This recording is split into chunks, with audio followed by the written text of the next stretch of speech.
네, 안녕하십니까. 법무법인 정의의 김민권 선임 변호사입니다. 오늘 부동산 뉴스 읽어주는 변호사 코너에서는 재개발 도시정비 사업의 하나 분쟁을 소개시켜 드리고자 합니다. 도시정비 사업에 여러 가지 분쟁들이 참 많죠. 이런 분쟁들은 보통은 우리가 조합원과 조합 사이의 분쟁을 많이 말씀드렸습니다. 그런데 또 도시정비 사업은 워낙에 많은 주체들이 참여를 하기 때문에 각 분쟁의 양상이 굉장히 다양합니다. 오늘은 조합과 시공사, 그러니까 실제로 아파트를 짓는 건설회사와 조합과 사이에 분쟁 사례가 있어서 이를 말씀드리겠습니다.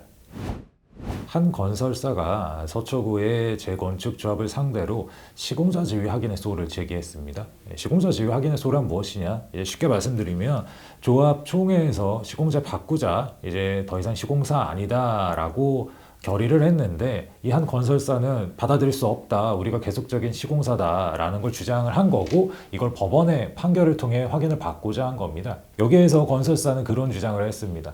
본인들이 더 많은 건설비를 달라고 했음에도 불구하고 조합에서 주지 않았다. 설계가 많이 변경되었기 때문에 공사비가 증액되어야 한다고 이야기했습니다. 주장을 한 거죠, 조합 측에. 근데 조합에서는 받아들일 수 없다. 이러한 금액은 줄 수가 없다고 얘기를 했고 결국 조합 총회에서 이 시공사를 다른 시공사로 바꾸는 결의를 한 겁니다. 그러니까 이제 시공사 입장에서는 본인들이 왜 시공자가 아니냐, 이제 정당하게 요구를 했는데 왜 받아들여지지 않았고 그렇다고 시공자까지 교체되느냐라고 부당하다라고 주장을 한 겁니다. 제1심에서는 이 사건 소를 각하했는데요.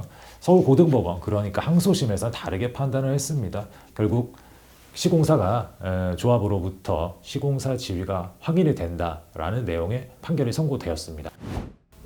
이 사건 판결은 여러 가지로 의의가 있습니다.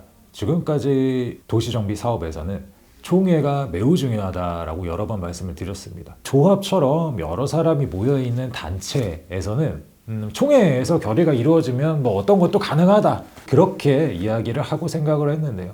이번 판결을 통해서 조합에서 정당한 이유 없이 시공사를 바꾸거나 할 경우에 조합 측에서 오히려 소송에서 패소하고 손해배상까지 해줘야 하는 그런 결과가 생길 수 있습니다.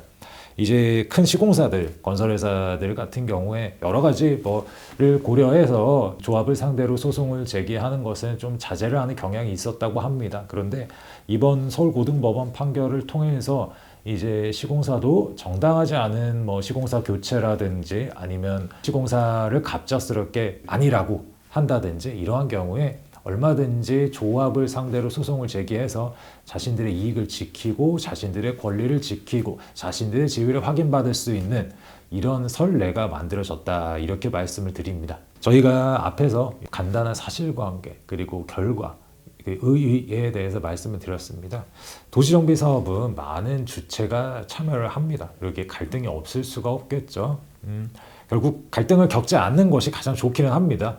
그래서 그 전에 갈등을 방지하기 위해서 전문 변호사의 상담을 받으시는 것이 좋고요. 그리고 갈등이 생길 경우에도 결국 슬기롭게 잘 헤쳐나가는 것이 좋습니다. 나의 권리를 지키고 부당한 손해를 입지 않고 나의 이익을 지키는 것은 이제 필수적인 거고요. 그렇게 여러분들이 부당한 피해를 입지 않도록 문제가 생겼다거나 문제가 생길 것 같다, 이런 경우에는 이 정비 사업에 경험이 많은 변호사들의 도움을 받아서 문제를 슬기롭게 잘 해결해 나가실 수 있기를 바라겠습니다. 요즘 날씨가 추운데 다들 감기 조심하시고요. 다음에 또 뵙겠습니다. 감사합니다.